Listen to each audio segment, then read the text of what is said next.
anniversary, happy anniversary, happy anniversary, happy anniversary, happy anniversary. Happy anniversary. Thank you. എല്ലാവരും നേരത്തെ എത്തി. അവരവിടെ രാഷ്ട്രീയ ചർച്ചയിലാണ്. നിങ്ങൾക്ക് പറ്റിയ വിഷയം തന്നെ, അങ്ങോട്ട് പൊക്കും. എന്താണ് ഇത്ര വലിയ ചർച്ച? ഈ സമയത്ത് ഇലക്ഷൻ അല്ലാതെ വേറെ എന്തുവാണ് ചർച്ച ചെയ്യുന്നത്? ഞങ്ങൾ പറയായിരുന്നു, കഴിഞ്ഞ വർഷം ഞങ്ങൾ 19 എടുത്തു, ഈ പ്രാവശ്യം ഒരു ഡൗട്ടും ഇല്ല, 20 ഞങ്ങൾ എടുക്കും.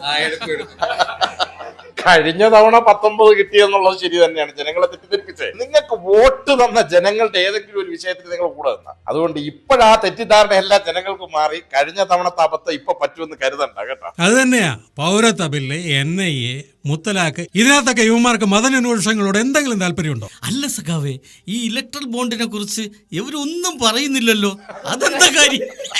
അത് ഈ കൈപ്പത്തിക്കാര് ഉള്ളതെല്ലാം വാങ്ങിച്ച് പോക്കറ്റിലിട്ടു. താമരക്കാര് ED വിട്ടതിന് ശേഷം ഇപ്പൊ ഗുണ്ടാപ്പിരിവാണ്.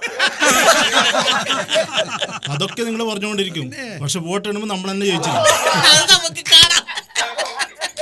അല്ല, നിങ്ങൾക്ക് എവിടെ ചെന്നാലും ഈ രാഷ്ട്രീയം മാത്രമേ ഉള്ളൂ പറയാൻ.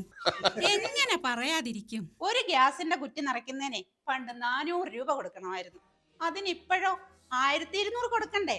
നമുക്കൊക്കെ ജീവിക്കണ്ടേ? വിലക്കയറ്റങ്ങളെ താൽക്കാലിക ചേച്ചി, ഇന്ത്യ ഇപ്പൊ എവിടെ എത്തിയെന്ന 3ാം സാമ്പത്തിക ശക്തിയല്ലേ?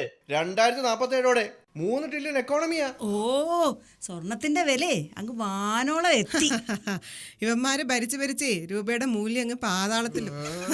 എന്റെ ഈശോയെ, ഇവന്മാര് ഈ രാജ്യം മുടിപ്പിക്കും. ഇവന്മാരാ മണിപ്പൂരിൽ ചെയ്തതൊക്കെ. അത് മാത്രല്ല, ജാതിയുടെ മതത്തിന്റെ പേരിലേ ആളുകളെ ഭിന്നിപ്പിക്കലല്ലേ ഇവരുടെ പരിപാടി. നിങ്ങൾ ഇനി എന്തൊക്കെ പറഞ്ഞാലും 400 സീറ്റ് അത് ഞങ്ങൾ അല്ല സഖാവേ, ഇവന്മാരിനി ഇലക്ഷൻ അടുപ്പിച്ചു വല്ല പുൽവാമയും മുസഫർ നഗറൊക്കെ അണിയറൽ ഒരുക്കുന്നുണ്ടാവോ? അതിന്റെ യാഥാർത്ഥ്യമൊക്കെ ഇപ്പൊ ജനങ്ങൾക്ക് നന്നായിട്ട് അറിയാം.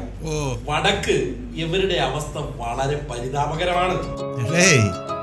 നമ്മൾ ഇന്നിവിടെ കൂടിയ പോലെ എല്ലാ മതക്കാർക്കും രാഷ്ട്രീയക്കാർക്കും ഒരുമിച്ച് കൂടി കാര്യങ്ങൾ പങ്കുവെക്കാനുള്ള ഒരു സാഹചര്യം ഇവിടെ ഉണ്ടാകണം. അതെ, അങ്ങനെ ഒരു ഇന്ത്യയാണ് നമുക്ക് വേണ്ടത്.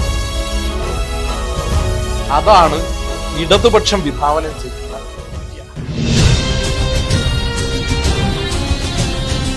അവനവന്റെ വിശ്വാസത്തിനനുസരിച്ച് ഇഷ്ടമുള്ള ഭക്ഷണം കഴിക്കാനും ഇഷ്ടമുള്ള വസ്ത്രം ധരിക്കാനും ഭയമില്ലാതെ നാനാത്വത്തിൽ ഏകത്വം എന്ന ഇന്ത്യയുടെ ആശയം നിലനിർത്താൻ കർഷകരുടെയും തൊഴിലാളികളുടെയും പീഡിതരുടെയും ശബ്ദം ഇന്ത്യയിൽ ഉടനീളം മുഴങ്ങിക്കേൾക്കുന്നതിനായി ഇന്ത്യൻ ലോകസഭയിൽ ഇടതുപക്ഷത്തിന്റെ അംഗബലം വർദ്ധിക്കണം.